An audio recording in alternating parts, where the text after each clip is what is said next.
Welcome to LearnerBee. I am Shivani Chauhan. Class 6 maths chapter 4 exercise 4.3 का हमें देना है name the angles in the given figure. तो given figure में एंगल्स बताने हैं। तो देखो, एक तो हम सिंपल लिख सकते हैं angle A, angle B, angle C और एंगल डी। ये तो सिंपल फॉर्म है एंगल्स को लिखने की। अब एंगल ए को आप और कैसे लिख सकते हो? तो एंगल ए को आप जो है ऐसे भी लिख सकते हो। ये सिंपल तरीका है लिखने का।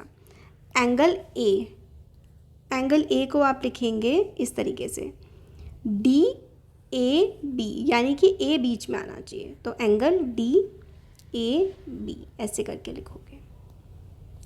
फिर उसके बाद एंगल बी को कैसे लिखोगे? एंगल बी आएगा सी बी ए, एंगल सी बी ए। सी को कैसे लिखोगे? सी बीच में आना चाहिए, तो सी को कैसे लिखा जाएगा? B C D, angle B C D. और बताओ डी को कैसे लिखोगे? डी बीच में आना चाहिए, तो सी डी और ए। डी को लिखा जाएगा एंगल सी डी ए। आई बात समझ में? मतलब जो भी एंगल बताना है वो बीच में आना चाहिए। ए बताना है तो ए किस किस के बीच में आ रहा है? डी और बी के। तो लिख दोगे एंगल डी ए बी, है ना? सिंपल। फिर अगर आपको बताना है कि बी किस किस के बीच में आ रहा है, तो बी एंगल कैसे लिखोगे? सी बी ए करके लिख दोगे, या फिर ए बी सी भी लिख सकते हो। तो ए बी सी ऐसे करके। तो जिस एंगल को बताना होता है उसको बीच में और फिर उसके कोने कोने वाले आगे पीछे। क्वेश्चन नंबर 2 है, इन the given diagram name the points. जितने भी आपको पॉइंट्स दिख रहे हैं वो ध्यान से देखो। Interior of D O E, D O E कौन सा है ढूंढो? डी ओ ई, इसके अंदर कौन से आपको पॉइंट दिख रहा है? मुझे तो सिर्फ एक ही दिख रहा है। तो interior of D O E आपको कौन सा पॉइंट दिखा? तो इसमें सिर्फ ए पॉइंट है, राइट? तो डी ओ ई के इंटीरियर में सिर्फ पॉइंट ए है।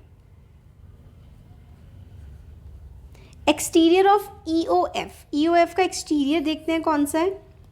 E O F, E O F. इसके बाहर तो पॉइंट सी मुझे देखने के लिए मिल रहा है, तो मैं लिख दूंगी यहाँ पर point C, right? On E O F, on मतलब ई ओ एफ पर, तो बी है, पॉइंट बी। पॉइंट बी मुझे ई ओ एफ पर दिखाई पड़ रहा है, राइट? चलो, क्वेश्चन 2 हो गया। अब क्वेश्चन नंबर 3 देखते हैं। इसमें बोला गया है draw a rough diagram of two angles such that. इस तरीके से हमें रफ डायग्राम बनाने हैं कि भाई वन पॉइंट इन कॉमन, मतलब दो एंगल इस तरीके से हम लोगों को बनाने हैं कि उनका कम से कम एक पॉइंट तो कॉमन आ जाए। तो हम लोग बना देते हैं, एक पॉइंट कम से कम कॉमन आ जाए। तो ऐसे करके बनाएंगे। दो एंगल बन गए, है ना? इसको हम नाम देते हैं ए ओ बी सी। तो एक कॉमन, दो एंगल्स का कॉमन पॉइंट क्या बन गया? ओ।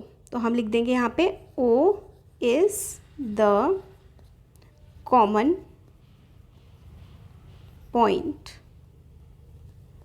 Of angle A O B and angle C O B, right? देखो, ओ कॉमन पॉइंट है किसका? ए ओ बी का, और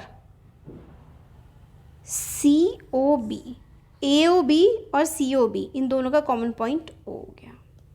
बी जो पार्ट है उसमें हम लोगों को पूछा गया है, देखो यहाँ पर टू पॉइंट्स इन कॉमन। एक ऐसा एंगल बनाना है जिसके दो पॉइंट्स हो कम से कम कॉमन, दो पॉइंट्स कॉमन हो। तो दो पॉइंट्स कम से कम कॉमन होने चाहिए, तो अजीब तरीके की इस टाइप की फिगर हमारी बनेगी। देखो, इसमें हम बनाते हैं, देखो ओ एस पी ए और क्यू। तो अब यहाँ देखो, मैं आपको बताती हूँ कि कौन कौन से पॉइंट्स कॉमन आ रहे हैं। इसमें आपको देखने को मिलेगा कि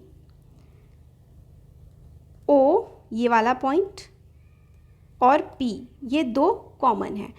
O and P are the common points. O and P are the common points. किस में? इन, ये B पार्ट है, in angle SOA and angle OPQ। तो SOA SOA और OPQ कौन कौन सा, मैं आपको दूसरा कलर लेके दिखा देती हूँ। SOA और OPQ इनमें है ना, ये वाला देखो, ये पॉइंट और ये पॉइंट कॉमन आ रहा है। अब देखो सी पार्ट जो है, इसमें हमें बोला गया है 3 पॉइंट्स इन कॉमन। देखो 3 पॉइंट्स इन कॉमन तो पॉसिबल नहीं है, नॉट पॉसिबल। आपने ये बना लिया डायग्राम, तो मैं इसको रब कर देती हूँ यहाँ पर। ये 2 पॉइंट्स इन कॉमन हो, 4 पॉइंट्स इन कॉमन हो तो नॉट पॉसिबल, ये पॉसिबल नहीं है, ये वाले डायग्राम नॉट पॉसिबल। ये 4 पॉइंट्स इन कॉमन भी हम लोगों का पॉसिबल नहीं है किसी डायग्राम में। 1 रे इन कॉमन, ये तो बहुत ही सिंपल है। देखो ऐसे करके ये कॉमन रे होगी, है ना। कॉमन रे कौन सी होगी?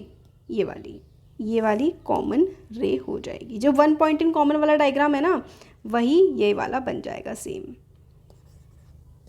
1 पॉइंट इन कॉमन, देखो इसमें DOB में O कॉमन था, है ना, AOB इन दो में O कॉमन था, और इसमें OB रे कॉमन आ रही है। तो आप लिख देंगे यहाँ पर OB रे इज कॉमन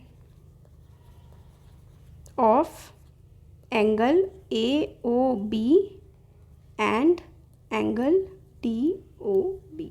आ रहा है समझ आपको? ये अगर मैं हटा दूँ फिलहाल यहाँ से, तो आप E इस तरीके से बनाएंगे, A भी सेम बनाएंगे। इस A वाले में O पॉइंट कॉमन आ जाएगा, और 2 पॉइंट जो कॉमन थे वो इस तरीके की फिगर बन रही थी ऐसे करके।